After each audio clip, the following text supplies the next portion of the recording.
Today we are going to read Human Genome Project of Unit 12 Applied Biology for CSI NET Life Sciences। ये important topic है। हम लोग एक series चालू कर रहे हैं जिसमें हम इंपॉर्टेंट टॉपिक को कवर करेंगे with hand notes. Do subscribe my channel for further update. हम जानते हैं ह्यूमन जीनोम प्रोजेक्ट क्या होगा। Human genome project, as the name suggest, it provides knowledge about various genetic disease. 2006 में एक ऐसा प्रोजेक्ट को स्टार्ट किया गया जिसमें हम ह्यूमन के जीनोम यानी जीन लेवल पे आइडेंटिफिकेशन कर सकते थे। ठीक है, इस प्रोजेक्ट के अंदर हमारे लिए बहुत सारे इम्प्रूवमेंट किए गए। इसमें हमने ये पता कर सकते हैं कि कौन से जीन में कैसा डिफेक्ट है। हम बेसिकली इससे जेनेटिक डिजीज़ को पता लगा सकते हैं। आज जो भी हमारे पास कैंसर्स हैं या जो भी हमारे बॉडी में जीन लेवल पे म्यूटेशन हो जाते हैं जिसके वजह से हमारा वो स्पेसिफिक प्रोटीन या हमारा वो स्पेसिफिक फंक्शन रुक जाता है बॉडी का, हम आज जेनेटिक लेवल पे, मॉलिक्यूलर लेवल पे हर कुछ को समझ सकते हैं और हम एक टारगेट बेस्ड थेरेपी भी कर सकते हैं, राइट। ह्यूमन जीनोम प्रोजेक्ट एक बहुत ही रिवॉल्यूशनरी चेंज था हमारे रिसर्च के फील्ड में, जो कि हमें नॉलेज देता है कि बहुत सारे जेनेटिक डिफेक्ट्स होते हैं, बहुत सारे जेनेटिक चेंजेस हो जाते हैं, या हम with the help of these project और हम इसके आइडेंटिफिकेशन से हम एक टारगेट बेस्ड जो है वो थेरेपेटिक्स को यूज़ करके हम डिफरेंट उसके सॉल्यूशन या आउटकम पे पहुंच सकते हैं। इम्प्रूवमेंट ऑफ जेनेटिक हेल्थ क्या होता है। जर्म लाइन जेनेटिक टेस्टिंग, आज हम लोग ह्यूमन जीनोम प्रोजेक्ट के अंदर हम यही जानेंगे कि हमें जर्म लाइन जेनेटिक टेस्टिंग के बारे में पता चला।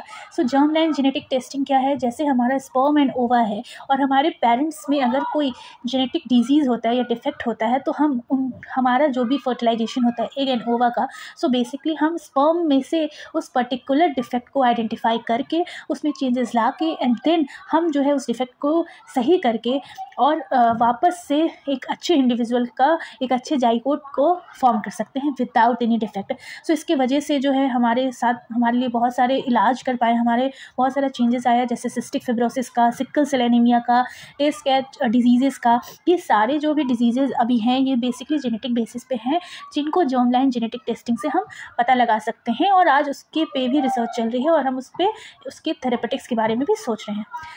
सेकेंड है new born screening. New born screening कैसे कर सकते हैं हम लोग। इम्यूनो डिफिशिएंट डिसऑर्डर जैसे बहुत सारे जेनेटिक चेंजेस जैसे डाउन सिंड्रोम, थैलेसीमिया, एक्स्ट्रा मतलब जो भी एक्स्ट्रा ये जो जेनेटिक बेसिस पे डिजीज़ हो रहे हैं न्यू बॉर्न बेबी में, बेसिकली हम लोग ड्यू टू कैरियोटाइप और micro array different type of techniques को यूज़ करके हम आज क्या कर सकते हैं कि 3 महीने के अंदर ही within 3 months of pregnancy हम उसका CVS और इम्यूनो सिंथेसिस के थ्रू जो है हम उसके डिफेक्ट्स को रिकॉग्नाइज कर सकते हैं। Now the third point is disease susceptibility. Inherited cancer जो हो जाता है, कभी कभी कैंसर जो होता है वो इनहेरिटेड भी होता है, हमारे फादर मदर या एंसेस्टर से आते रहता है, इनहेरिट हो जाता है। बेसिकली हम इसके थ्रू ये भी सस्पेक्ट कर सकते हैं। ठीक है, नाउ टारगेट थेरेपीज़ और जीन प्रोफाइलिंग, हम आज जो है वो टारगेट बेस्ड थेरेपी कर सकते हैं। फॉर एग्जांपल कि अगर किसी को कैंसर हो जाता है और कैंसर में क्रोमोसोम 13 पे किसी जीन पे म्यूटेशन हो गया, right. We are just to और टारगेट बेस्ड थेरेपी हम लोग आज कर सकते हैं क्योंकि हमें पता है कि हमें बस इसी टारगेट को टारगेट करना है ताकि ये जो हमारा काम करना बंद हो गया है या यहाँ पे म्यूटेशन आ गया है तो उसकी वजह से वो चेंज हो और हम जो है वो ईजिली उस पर टारगेट थेरेपी कर सके। ना व्हाट इज़ जीन थेरेपी। ये तो हमारे ह्यूमन जीनोम प्रोजेक्ट के बारे में था कि इससे हमें ये सारे पॉइंट्स का पता चला। जर्म लाइन जेनेटिक टेस्टिंग कर सकते हैं, न्यू बॉर्न स्क्रीनिंग कर सकते हैं, डिजीज सस्पेक्टेबिलिटी बता सकते हैं या टारगेट थेरेपी भी कर सकते हैं। Now what is gene therapy. Experimental technique that is use to treat the gene defect और प्रिवेंट जेनेटिक डिजीज़, इसलिए हम उसको जीन थेरेपी को बहुत ज़्यादा यूज़ करते हैं। Basically we have 2 types of gene therapy. First one is gene augmentation therapy and the second is gene inhibition therapy. इसके अंदर हम ये देखेंगे कि and we have third also the killing of a specific cell. हम इसमें देखते हैं कि जीन एग्यूमेंटेशन थेरेपी क्या होता है। इसमें क्या होता है, replacing a mutated gene that cause disease with a functional gene. हम लोग क्या कर सकते हैं, सपोज दैट कि हमारा एक जीन है जिसमें म्यूटेशन हो गया, उसके न्यूक्लियोटाइड में सीक्वेंस में चेंजेस हो गया और वो अगर A काम करता था तो वो अब B काम करने लगा। ठीक है, हमारे डिफेक्ट आ गया, हमारे म्यूटेशन हो गया। अब हम क्या कर सकते हैं कि उस जीन को टोटली रिप्लेस कर सकते हैं। ठीक है, mainly use to treat recessive disease. इस ट्रीटमेंट या इस थेरेपी को, इस टाइप के जीन थेरेपी को हम लोग जनरली रेसेसिव डिजीज़ के लिए यूज़ करते हैं। सो रेसेसिव ये कि आज हमारे बॉडी में ये जीन में म्यूटेशन हुआ है जो कि मेरे में डोमिनेंट नहीं है, वो एक्सप्रेशन नहीं शो कर रहा है, वो आज मुझे कुछ नुकसान नहीं पहुंचा रहा है, बट यस आने वाले फ्यूचर में या इनहेरिटेड डिजीज़ या हमारे आने वाले पीढ़ी, हमारे बेटा या बेटी जो भी है, उसमें ये जीन जो है वो कुछ नुकसान ना दे और उसको हम आज उस मॉलिक्यूलर लेवल पे ट्रीट कर सकते हैं। सो जीन एग्मेंटेशन थेरेपी उसमें यूज़ होता है। नाउ जीन इनहिबिशन थेरेपी, इसमें क्या होता है, use to treat infectious disease और other infected disease by inserting blocking the gene in the cell, block product of mutated gene and cell function. So कभी कभी क्या हो जाता है कि इन्फेक्शियस डिजीज़ हो जाता है हमें, और उसके वजह से हमारा कोई जीन जो है वो काम करना, एक्सप्रेस करना बंद कर देता है, ठीक है, और वो प्रोड्यूस जो वो काम करता था, जो प्रोडक्ट बनाता था, वो करना बंद कर देता है। सो आज हम जीन इनहिबिशन थेरेपी के थ्रू इस पर भी काम कर सकते हैं। So second one is gene inhibition and first one is gene augmentation. Now हम देखेंगे killing of specific cell. So हम लोग थर्ड जीन थेरेपी में तीसरा हमारा क्या था, किलिंग ऑफ स्पेसिफिक सेल। हम देखेंगे कैसे जो है वो हम एक स्पेसिफिक सेल को भी मार सकते हैं, जैसे इंसर्शन ऑफ सुसाइडल जीन, ठीक है, insertion of suicidal gene. So for cancer cells, हमारे कैंसर सेल में एपोप्टोसिस होती नहीं है, वो अनकाउंटेबली ग्रोथ उसका बहुत ज़्यादा बढ़ते जाता है और वो बहुत ज़्यादा सेल प्रोड्यूस करने लगता है, जिसमें जनरली उसके सेल साइकिल या रेगुलेशन में कुछ प्रॉब्लम आ गई होगी, उसमें भी कोई जीन में म्यूटेशन हो गया होगा। सो वो एपोप्टोसिस करता ही नहीं है, बेसिकली सेल डेथ होता ही नहीं है। सो इंसर्शन ऑफ सुसाइडल जीन क्या करेंगे, हम उस पर्टिकुलर कैंसर सेल में उस जीन को इंसर्ट कर देंगे जिसको कहते हैं सुसाइडल जीन, और वो वहाँ जाएगा और उस कैंसर सेल को मारना शुरू कर देगा। वहाँ पे वो जीन जो है वो टॉक्सिन को प्रोड्यूस करेगा और उसकी वजह से सेल डेथ हो जाएगी। सो एक तो तरीका ये है कि हम सेल को कैसे मार सकते हैं। दूसरा है इनडायरेक्ट किलिंग बाय इम्यूनाइजेशन। सो इम्यूनाइजेशन के थ्रू हम कैसे जो है वो सेल्स को मार सकते हैं। सो सपोज दैट कि एक म्यूटेटेड सेल है, ठीक है, म्यूटेटेड सेल में हम मार्कर जीन डालते हैं, हमारा कोई स्पेसिफिक मार्कर जीन होगा, ठीक है, और अगर हम उसको अपने उस सेल में डाल देंगे, ठीक, जो कि काम करना बंद कर दिया है, वो हमारा म्यू मार्कर जीन जो है वो इसमें जाएगा और एक मार्कर प्रोटीन को एक्सप्रेस करेगा। सपोज कि हमारा एक सेल है जो कि चलना बंद कर दिया, राइट, फॉर एग्जांपल एक टॉय है जो कि चलना बंद कर दिया है। सो हम उसमें क्या करेंगे, वो जीन डाल देंगे और हम उस जीन को वहाँ पे, वो जीन क्या काम क्या है, वो उस प्रोटीन को सिंथेसाइज करने लगेगा, ठीक है, वो एक्सप्रेस करने लगेगा और वो जो है वो चलने की प्रॉपर्टी को वापस से लाना शुरू कर देगा, जिसके वजह से उसमें सेल में इम्यून सिस्टम, जो सेल का इम्यून सिस्टम है वो वापस से चालू हो जाएगा और अटैक ऑन टारगेटेड सेल, जिसकी वजह से अटैक करेगा वो हमारे उस कैंसर सेल पे या जो भी हमारा टारगेटेड सेल है, और उसकी वजह से उसका सेल डेथ हो जाएगा। सो आप इसको ऐसे समझ सकते हैं कि एक बॉडी का सेल है जो कि काम करना बंद कर दिया है। सपोज दैट कि उसका काम था कि तुम चलना शुरू कर दो और वो चलना बंद कर दिया है। सो हम एक वैसे कुछ एक टॉनिक को डालेंगे, उसको हम लोग कह सकते हैं मार्कर प्रोटीन, जो कि उस सेल के अंदर जाएगा, उस सेल के अंदर उसको चार्ज करेगा, सेल को बोलेगा नहीं भाई तुम वापस से चलना शुरू करो, तुम चल सकते हो, तुम कर सकते हो, और इसकी वजह से सेल का इम्यून सिस्टम काम करना शुरू कर देगा और उसके बाद वो अटैक करेगा टारगेट सेल पे और उसकी वजह से सेल डेथ हो जाएगा। Now the third point for killing a specific cell में आता है प्रो ड्रग जीन इंसर्शन। उसमें क्या होता है, बेसिकली हम किसी भी सेल के अंदर अपने प्रो ड्रग्स को इंसर्ट करेंगे और जिसके वजह से वो हमारे सेल डेथ को करा देगा, जो ड्रग की वजह से होगा। सो अभी तक हम स्पेसिफिक सेल को मारने के लिए कौन कौन से ये यूज़ कर रहे थे, पहला तो हम जीन पे यूज़ कर रहे थे कि हम एक ऐसा सुसाइडल जीन कैंसर सेल में डालेंगे ताकि वो कैंसर सेल मर जाए, ठीक है, जो कि टॉक्सिन प्रोड्यूस करेगा। ना हमने दूसरा देखा कि हम उस सेल के उस काम करने की क्षमता को ही बढ़ा देंगे, उसको इम्यूनाइजेशन कर देंगे उसका, ताकि वो उस कैंसर सेल को खुद ब खुद मार दे, ठीक है। एंड तीसरा है कि हम ड्रग्स का यूज़ करेंगे, टारगेटेड ड्रग का, जिसकी वजह से वो सेल को ख़त्म कर दे। So this is the third point. Now challenges क्या है जीन थेरेपी में, ये देखने, सुनने और समझने में तो बहुत अच्छा लग रहा है कि यस वाह, जीन थेरेपी की वजह से आज जो है वो हम बहुत सारे खर्च कर पाते हैं, बट इसको करने के लिए बहुत सारे चैलेंजेस आ रहे हैं जो कि अभी भी रिसर्च ऑन गोइंग है। और उसमें चैलेंजेस क्या है, delivering the gene to the target place. सबसे बड़ा टेंशन तो यही है कि हम जो जीन जिस सेल के लिए भेज रहे हैं वो सेल पे ही काम करे, ये सबसे बड़ा टारगेट है, ये सबसे बड़ा चैलेंज है। ठीक है। If gene inserted into the wrong cell it can cause health problem. अगर जीन जो है वो सही वाले सेल में चला गया जो कि प्रॉपर फंक्शन कर रहा है और वो उस पर चला गया तो वो तो अननेसेसरी उसके काम और उसके सिस्टम को बिगाड़ देगा, ठीक है। सपोज दैट कि आप सिस्टमैटिक वे में पढ़ रहे हैं और उसकी वजह से कोई रिलेटिव आ गया और कोई हिंड्रेंस क्रिएट हो गई, तो ये तो वही बात हो गई कि मैं तो बड़ा खराब पढ़ रहा था और उसकी वजह से मेरे रिलेटिव आने की वजह से ये दिक्कत हो गई। तो उसके यही उसमें भी होता है कि वो सेल्स में अनवांटेड जो है वो हेल्थ प्रॉब्लम हो जाएगी, जो कि वो गलत है, ठीक है। After insertion position effect can be seen. So देखिए जीन बहुत ही माइक्रो लेवल पे है और कभी कभी हम जीन हमारे टारगेट सेल के पास भेजते तो हैं पर वो ज़रूरी नहीं है कि उस पोजीशन पे ही जाके इंसर्ट हो जाए। सो ये सबसे बड़ा प्रॉब्लम है अभी तक जीन थेरेपी का कि हमारा जो भी इंसर्शन हो वो प्रॉपर हो, उसी टारगेट पे हो, उसी जगह पे हो जहाँ हम चाहते थे वहीं पे हो, ठीक है। तीसरा जो दूसरा मोस्ट इम्पॉर्टेंट चैलेंजिंग पॉइंट है वो है अवॉइडिंग इम्यून रिस्पॉन्स। सो इससे क्या होता है थोड़े से इम्यून रिस्पॉन्स में भी चेंजेस आते हैं। सपोज दैट कि एक मशीन है और वो काम करना बंद कर देती है, ठीक है, तो उसमें क्या होता है रस्टिंग हो जाती है, तो हम क्या करते हैं उसको ग्रीसिंग करते हैं। ग्रीसिंग करने के लिए हम उसको मारते हैं, तोड़ते हैं, पीटते हैं, ठीक है, थोड़ा सा ग्रीस लगाते हैं, थोड़ा वो काला हो जाता है।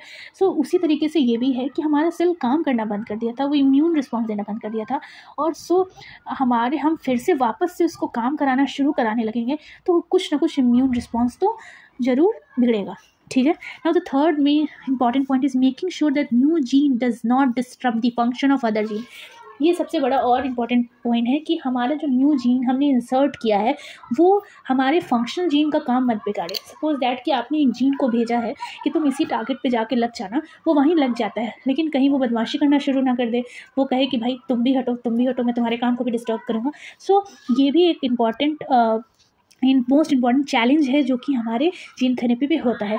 सो अगर आप मास्टर्स कर रहे हैं तो अगर ये नोट्स आपको बेसिकली आपके सेमेस्टर एग्ज़ाम में भी काम देंगे और आपके जो भी मास्टर्स के लाइफ साइंसेज CSIR नेट के एग्ज़ाम के लिए तो इम्पॉर्टेंट है ही, ये टोटली उसका समराइज्ड वे है। Now talking about types of gene therapy. So हम लोग कौन कौन से टाइप्स के जीन थेरेपी हैं। सो अभी तक हमने क्या देखा, हमने ये देखा कि ह्यूमन जीनोम प्रोजेक्ट है जो 2006 में शुरू हुआ, उसमें इसकी वजह से हम जेनेटिक लेवल पे डिफेक्ट को आइडेंटिफाई कर सकते हैं, डिजीज़ को ट्रीट कर सकते हैं। आजकल हम लोग जर्मलाइन थेरेपी भी कर रहे हैं जिसकी वजह से हमने बहुत सारे डिजीज़ पे काम किया है, cystic fibrosis, sickle cell anaemia और डिफरेंट टाइप के डिजीज़ जेनेटिक लेवल पे हम ठीक कर पाते हैं, ठीक है। नाउ हमने चैलेंजेस देख लिए कि कौन कौन से चैलेंज आ सकते हैं। नाउ देखते हैं कि कौन कौन से टाइप के जीन थेरेपी हम यूज़ कर सकते हैं। पहला है सोमैटिक थेरेपी एंड दूसरा है germline therapy. So somatic therapy क्या होता है, therapeutics gene transferred into somatic cell. Somatic cells मतलब हमारा जो स्टेम सेल्स होते हैं हमारे बोन मैरो में, हमारे स्किन में, सो हम ये जो जीन का जो भी ट्रांसफ़र करते हैं हम उस लेवल पे करते हैं, हम अपने स्टेम सेल्स में डाल देंगे, हेमेटोपॉटिक स्टेम सेल्स में डाल देंगे।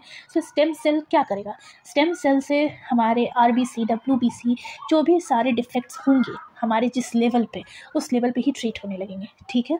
सो एक तो हमारा ये हो गया सोमैटिक थेरेपी जो कि हम बोन मैरो, HSC और स्किन के अंदर डालेंगे। ये नॉन हेरिटेबल होते हैं, ये हेरिटेबल नहीं होते हैं। And the second is germ line therapy जो कि बहुत ही इंपॉर्टेंट है और इससे क्वेश्चन आते हैं CSIR में। सो जर्म लाइन थेरेपी में क्या करेंगे, therapeutic gene transfer into germ line egg और स्पर्म।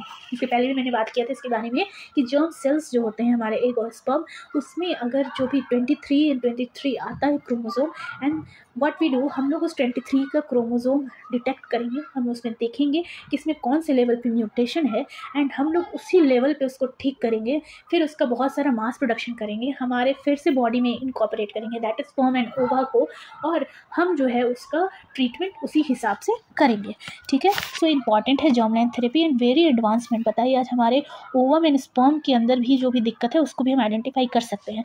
सो इसमें पहले क्या करेंगे, मेल स्पर्म्स जो कि प्रोड्यूसिंग सेल्स हैं विच कंटेन डिफेक्ट जीन, ठीक है। सपोज दैट कि हमारा जो भी मेल स्पर्म है वो डिफेक्ट कंटेन कर रहा है, ठीक है, उसको हम लोग आइसोलेट करेंगे। Defect gene replace with the functional gene, जहाँ पे हमारा डिफेक्ट है उसको हम लोग चेंज करेंगे, वहाँ पे हमारा अपना जीन इनकॉर्पोरेट करेंगे, दैट इज़ फंक्शनल जीन। फिर cell are put into the mouse testis, फिर हम उस सेल को कल्चर करके उसके बाद उसको माउस टेस्टीज़ में इंसर्ट करेंगे। सो माउस टेस्टीज़ में इम्प्लांट करने के बाद जो हमारे स्पर्म होगा वो प्रोड्यूस करेगा माउस का टेस्टीज़, सो टेस्टीज, सो माउस जो है उसी अच्छे वाले जीन को प्रोड्यूस करने लगेगा, उसको हम आइसोलेट करेंगे, इन विट्रो फर्टिलाइजेशन करेंगे, स्पर्म एंड एग का इन विट्रो फर्टिलाइजेशन करेंगे, फिर एम्ब्रियो का डेवलपमेंट करेंगे। एम्ब्रियो जब ब्लास्टुला स्टेज में हो जाएगी तो हम लोग फिर से मदर के वॉर्म में इम्प्लांटेशन कर देंगे। So basically what is the step of germline therapy? So हम लोग यही कह सकते हैं, पहले हम स्पर्म को लेंगे, या अगर ओवम में भी अगर डिफेक्ट होगा तो ओवम के बेसिस पे भी यही सेम प्रोसेस यूज़ करेंगे, ठीक है। Now talking about the somatic cell therapy. So somatic gene therapy या सोमैटिक जीन थेरेपी में क्या होता है? सोमैटिक जीन थेरेपी में हम लोग जो भी सेल या थेरेपेटिक्स होते हैं उनको हम डायरेक्ट अपने स्टेम सेल्स या बोन मैरो में इनकॉर्पोरेट करते हैं। इसमें दो चीज़ बनती है, ex vivo and in vivo gene therapy. So ex vivo therapy में क्या होता है? Cells are modified outside the body and then transplanted back. इसमें क्या होता है कि पहले हम सेल्स को मॉडिफाई करते हैं उस बेसिस पे एंड देन हम उसको फिर से वापस से ट्रांसप्लांट कर देते हैं। बट इन वीवो में जो है वो ट्रीटमेंट सेल के अंदर ही होता है और बॉडी में ही होता है, ठीक है। सो सपोज दैट कि कोई डिफेक्ट हमें पता चल गया हमारे बॉडी में, हमारे सेल्स में ये डिफेक्ट आ गया है, सो डॉक्टर्स या जो भी रिसर्चर जो भी है वो थेरेपी, जीन थेरेपी देंगे, वो हमें खुद से लेना होगा, और वो जितने भी रिएक्शन, जितने भी चेंजेस चल रहे होंगे वो हमारे बॉडी में ऑन गोइंग होंगे। बट एक्स वीवो में लेबोरेटरी कंडीशन में प्रॉपरली उसको मॉडिफाई किया जाता है और फिर उसको ट्रांसप्लांट कर दिया जाता है। सो एक्स वीवो जीन थेरेपी में क्या होता है? थेरेपेटिक जीन को inserted into the vector. So therapeutic gene को हम लोग एक वेक्टर में, हो सकता है उस वायरस वेक्टर में लेंगे, और आप सोचेंगे मैम वायरस से तो वायरस डिसीज़ हो जाती है, लेकिन आप वायरस को क्यों लेंगे? तो मैं आपको इसके आगे का भी इसके रोल बताऊंगी। सो एक्स वीवो में हम लोग क्या करते हैं कि हम लोग थेरेपेटिक जीन लेते हैं, उसको एक वेक्टर में इंसर्ट करते हैं, फिर उस वायरस को इंक्यूबेट करते हैं, सेल कल्चर करते हैं। क्यों? क्योंकि वो डिफेक्टेड जीन को कैरी किया हुआ है। Now virus delivered the gene, virus delivered कर देगा जीन को इनटू द सेल कल्चर में कर देगा, और सिलेक्शन ऑफ सेल करेंगे और फिर हम ट्रांसफॉर्म कर देंगे। सो बेसिकली हम एक्स वीवो जीन थेरेपी में यही काम करते हैं। This are the steps of ex vivo gene therapy. Now example मैं आपको बताती हूँ कि ऐसे कैसे इसका काम है। तो एक डिजीज़ है ADA डेफिशिएंसी, राइट, जो कि एक इम्यूनो डेफिशिएंट डिजीज़ होती है। सो इसमें क्या होता है कि to correct the deficiency of enzyme name adenosine deaminase, so ये एंजाइम हमारी बॉडी में बनना बंद हो जाता है, ठीक है। ये एंजाइम का अपना एक रोल है, ये एक कंबाइंड इम्यूनो डिफिशिएंसी हो जाता है इसकी वजह से। So basically it helps in immune system और plays role in immune system. So ये इम्यूनो डिफिशिएंसी हो जाता है और एक स्किड नाम का बीमारी हो जाता है। सो इसमें क्या होता है कि इस केस में क्या होता है, डीऑक्सी एडिनोसिन जो होते हैं वो ज़्यादा अमाउंट में बनने लगता है। सो डीऑक्सी एडिनोसिन जो होता है वो बनाता है क्या? DATP, ठीक। ये DATP जो होता है वो basically responsible for development of B cell and T cell, ठीक है। सो ये बी सेल और टी सेल क्या काम करता है? इम्यून सिस्टम, ठीक है, इम्यून सिस्टम में बहुत इंपॉर्टेंट रोल प्ले कर सकता है बी एंड टी सेल्स, ठीक है। और यही डेवलपमेंट हो जाता है स्किड का, ठीक। सो अगर डीऑक्सी एडिनोसिन का कॉन्सेंट्रेशन बढ़ जाएगा हमारे बॉडी में तो DATP भी बढ़ जाएगा और बी और टी सेल्स ज़्यादा बढ़ने लगेंगे, ठीक है। इसकी वजह से स्किड हो जाएगा और उसको कहते हैं बबल बॉय डिजीज़। सो इसमें क्या होता है, हम लोग ADA को इनहिबिटर डालते हैं, डीऑक्सीआइडोसिन, फिर वो हाइपोजेंथिन में बदलता है, फिर वो जेंथिन में बदलता है और वो यूरिक एसिड बढ़ जाता है। So basically this are the cause जिसकी वजह से ये सब कुछ होता है। सो ये उसका चार्ट दिया हुआ है कि ये चीज़ होता है आपके एडिनोसिन डीएमएज के एंजाइम के कमी के वजह से, ठीक है। अब हम देखेंगे कि इन वीवो जीन थेरेपी में क्या होता है। सो इन वीवो जीन थेरेपी कहाँ होता है? हमारे सेल हमारे बॉडी के अंदर में ही होता है। So by using liposome, recombinant virus और प्लाज्मिड वायरस या प्लाज्मिड DNA को यूज़ करके ही हम जो है वो इन वीवो जीन थेरेपी करते हैं।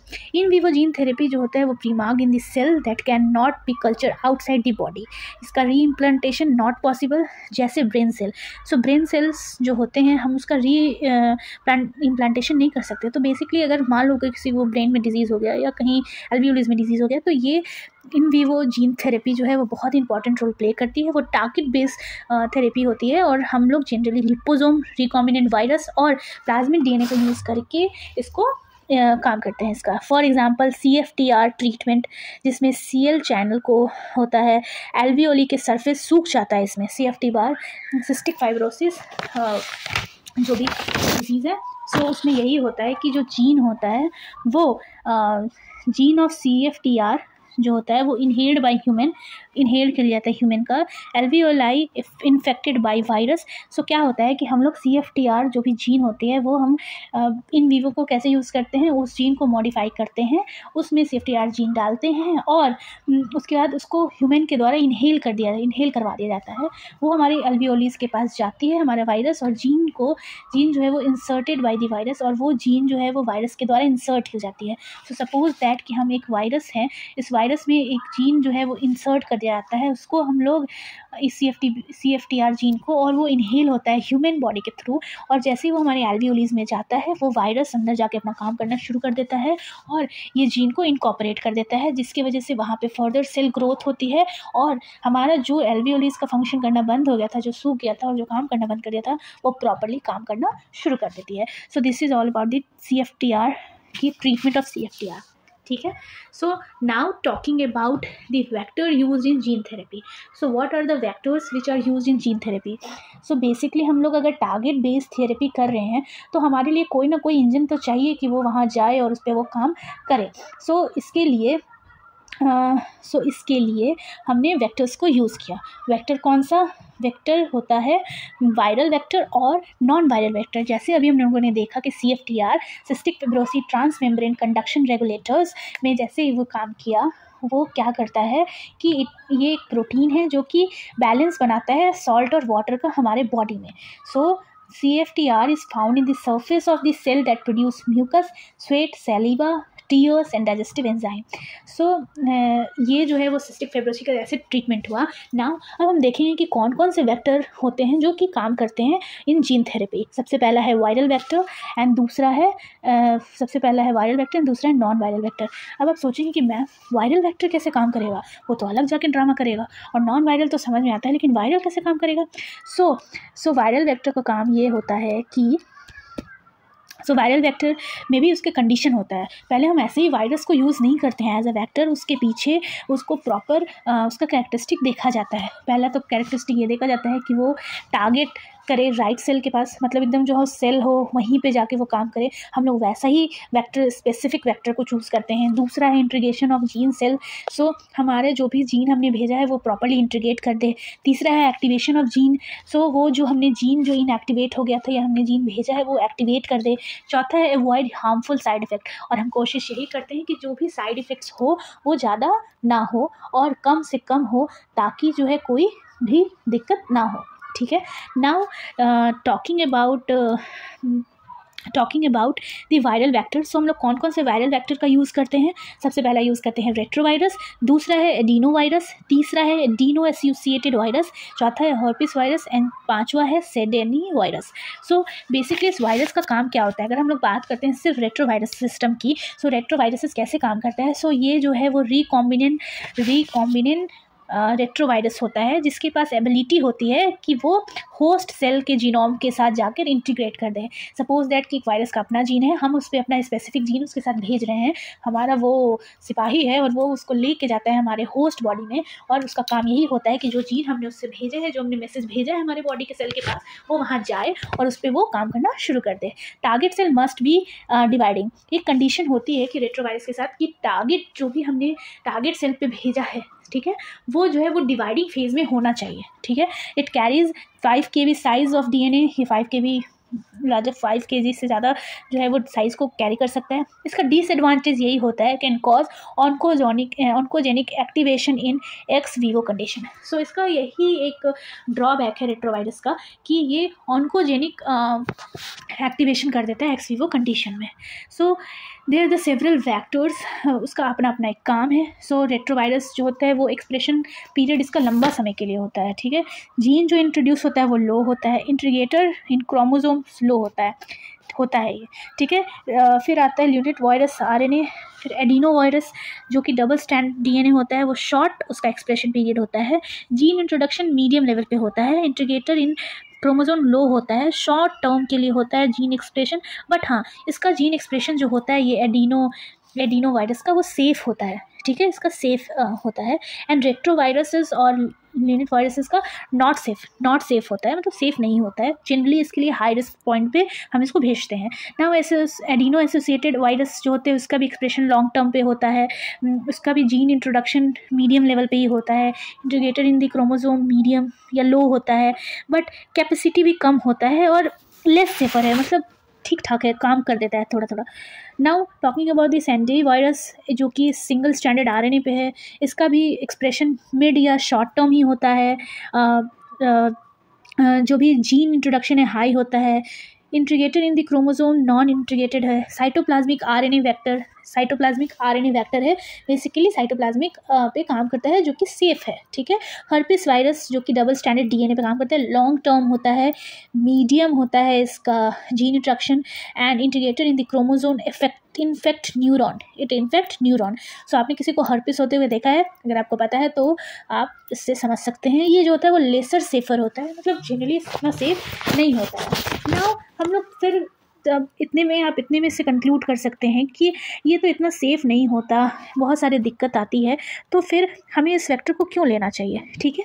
सो एडवांटेज क्या क्या है वायरल वेक्टर के? सो एडवांटेज यही है कि ये टारगेट स्पेसिफिक होते हैं सेल के, ईजिली एंटर कर जाते हैं सेल में, and can be modified accordingly, उसके हिसाब से मॉडिफाई कर सकते हैं। बट येस डिसएडवांटेज क्या है? Cause immune response, carry limited amount of gene, ठीक है, क्योंकि 5 के भी से ज़्यादा लेके नहीं जा सकते। Some genes are too long fit in the viral cascade, कुछ जीन तो ऐसे होते हैं, हमारे टारगेट जीन जो होते हैं वो बड़े होते हैं, लेकिन ये इसके कैस्केड में आते ही नहीं है, तो ये जो है वो उसके साइड इफ़ेक्ट्स हैं, ठीक है। So what are the advantage of viral vector and disadvantage, हमने ये भी देख लिया। हमने ये भी देखा कि कौन कौन से वायरल वेक्टर हैं जो इसको यूज़ करते हैं, या वायरल वेक्टर सिस्टम क्या होते हैं, हमने रेट्रोवायरस सिस्टम को देख लिया, CFTR ट्रीटमेंट के बारे में जान लिया, कौन कौन से रेट्रोवायरल कौन कौन से वायरल वेक्टर होते हैं वो भी जान लिया। Now talking about the non viral vector system. So non viral vector system क्या होता है? Direct introduction of pure DNA construct into the target cell. इसमें जो होता है वो हम लोग प्योर DNA को डायरेक्ट टारगेट सेल में इंसर्ट कर देते हैं, ठीक है। इसमें हम लोग कोई भी छेड़छाड़ या कुछ भी नहीं करते हैं, right. Now DNA uptake efficiency इसकी कम होती है, consequently large DNA quantity have to injected periodically. So basically क्या होता है कि हमें शॉर्ट पीरियड ऑफ टाइम पे जो है हमारा इन्फेक्टेड जो भी हमारा DNA है उसको उसमें डालना होता है, क्योंकि इसका DNA अपटेक एफिशिएंसी कम होता है। एडवांटेज क्या होता है? पोटेंशियल एलिमिनेशन और प्रिवेंशन ऑफ जेनेटिक डिजीज़, ठीक है। इसके पास एक ट्रेडिक डिजीज़ फ्रॉम फ्यूचर जनरेशन, हम लोग इसको यूज़ करके जो है हमारे फ्यूचर अपकमिंग अपब्रिंग्स को जो है वो हम अपने आने वाले इनहेरिटेड जो डिजीज़ है उसको प्रिवेंट कर सकते हैं। डिसएडवांटेज क्या होता है? इसकी वजह से insertional inactivation can be scene. Insertional inactivation means कि किसी जीन का काम चल रहा होता है प्रॉपर्ली, बट इस जीन को इंसर्ट करने की वजह से वो जीन अपना काम करना बंद कर देता है, that is known as insertional inactivation can be seen. इसकी वजह से इम्यून रिस्पॉन्स होता है। Generally non viral vector system जो होता है वो कॉस्टली होता है और एथिकल इश्यूज आती है। सो ये जो है वो नॉन वायरल वेक्टर सिस्टम के लिए है, हमने वायरल वेक्टर सिस्टम भी पढ़ा हुआ है, ठीक है। Now talking about very important topic, that is types of viral based gene therapy. तो सबसे पहला है जीनोम एडिटिंग। सो इसमें हम लोग क्या करते हैं? इसमें हम लोग जीनोम यूज़ करते हैं, जीनोम की एडिटिंग करते हैं, राइट। इसमें हम किसी भी तरीके के वायरस वेक्टर को यूज़ नहीं कर रहे हैं, इसमें हम डायरेक्ट एडिटिंग कर रहे हैं किसके? जीनोम की, जो कि बहुत इंपॉर्टेंट है। इसमें हम लोगों को पढ़ना है zinc finger nucleus, talent, CRISPR-Cas9 और मेगा न्यूक्लियस बेस एडिटिंग। सो बेसिकली हम लोग जीन एडिटिंग में ये 4 चीज़ ही पढ़ेंगे। सबसे पहला है जिंक फिंगर न्यूक्लियस, और ये जो talent, CRISPR-Cas9 and mega nucleus base editing, ये बहुत ही इंपॉर्टेंट टॉपिक है, या ये पूरा ही टॉपिक बहुत इंपॉर्टेंट है, इसे CSIR नेट में क्वेश्चन बनता है। So now talking about what is mega nucleus base gene editing, इसको किसको कहते हैं? सो मेगा न्यूक्लियस जो है वो इंडो डीऑक्सी राइबो न्यूक्लियस है जिसका लार्ज रिकॉग्निशन साइट होता है, ठीक है। इनके पास कैपेबिलिटी होती है कि ये इनका रिकॉग्निशन साइट जो होता है वो लार्ज होता है, ये 12 से 40 बेस पेयर तक रिकॉग्निशन साइट होता है, ठीक है। एग्जाम्पल लेते हैं SCE1 मेगा न्यूक्लियस है, ये एक मेगा न्यूक्लियस है जिसका नाम है SCE1, उसके पास रिकॉग्निशन साइट है 18 बेस पेयर पर सीक्वेंस, ठीक है। ये जो है उसका रिकॉग्निशन साइट जो है वो 18 बेस पेयर सीक्वेंस है, ठीक है। Induce cut after 20 base pair form recognition site, ये कहाँ कट लगाता है, ये एक मेगा न्यूक्लियस है, सो ये कट लगाएगा, ठीक है। ये कट कहाँ लगेगा, हम लोग क्या करें, जीन एडिटिंग कर रहे हैं, सपोज दैट कि एक लंबा सा जीन है और हमारा यहाँ पे कहीं डिफेक्ट है तो हम इस जीन को काट के हटा सकते हैं, right.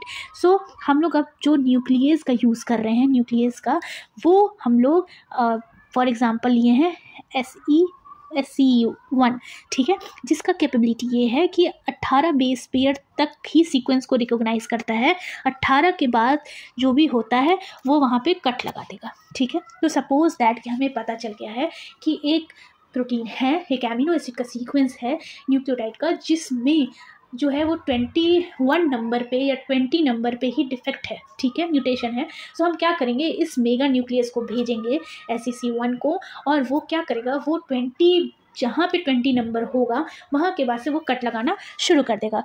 Mega nucleus found code from introns और इंट्रीन्स। सो बेसिकली जो भी मेगा न्यूरॉन्स होते हैं, मेगा न्यूक्लियस, वो क्या करते हैं, कोड को फाइंड कर लेते हैं इंट्रॉन और इंट्रीन्स के बेसिस पे। सो बेसिकली ये एक कोड है जहाँ पे इंट्रॉन्स भी है और इंट्रीन्स भी है, और वो यहाँ के इसको रिकॉग्नाइज कर सकते हैं, ठीक है।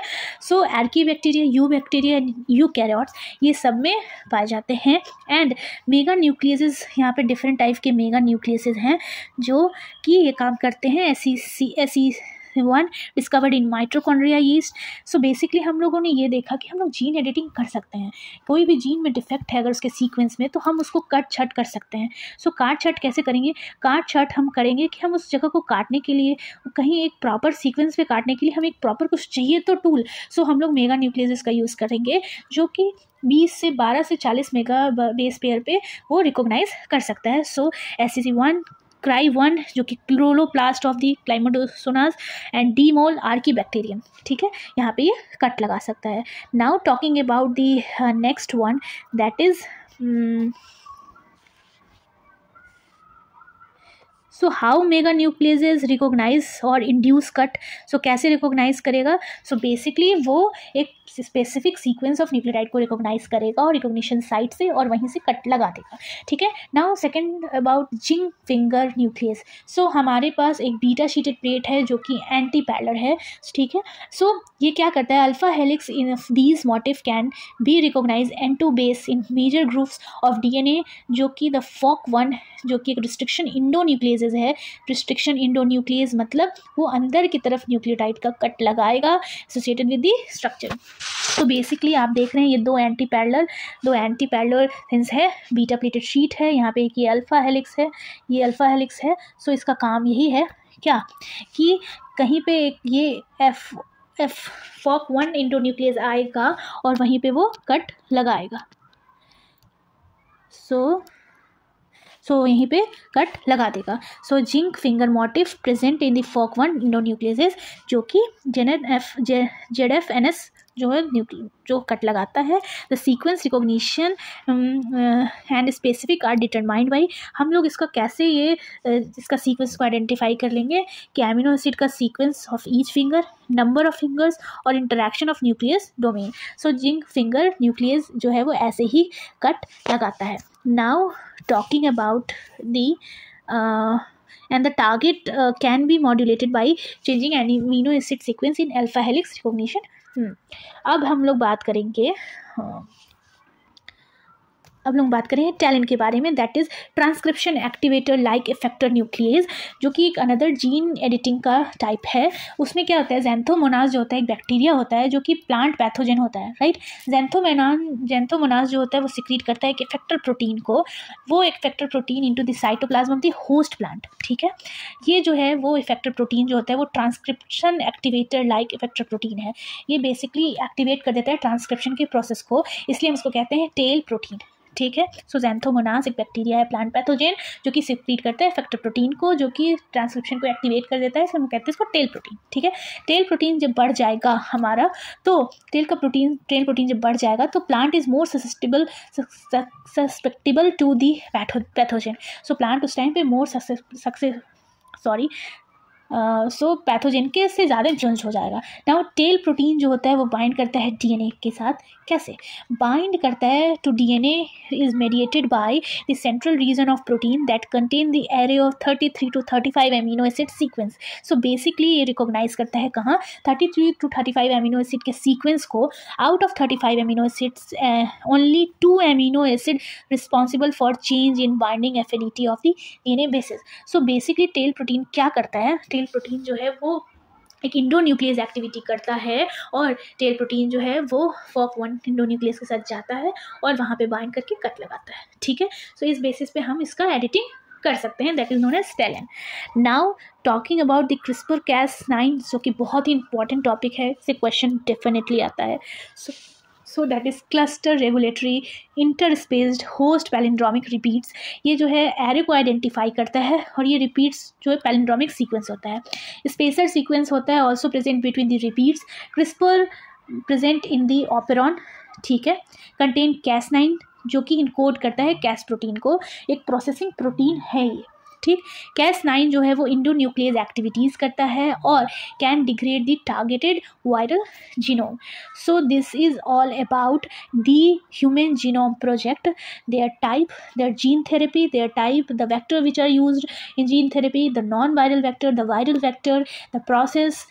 This is all about the human genome project, and this is very important topic for your CSI and NET. This is hand written notes. आप इसको चाहें तो अपने सेमेस्टर एग्जाम की तरफ भी यूज़ कर सकते हैं, और इम्पॉर्टेंट टॉपिक है, ऑन गोइंग है, सो आपको इसको पढ़ लेना चाहिए।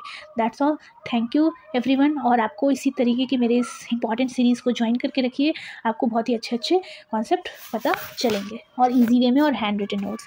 That's all, thank you everyone.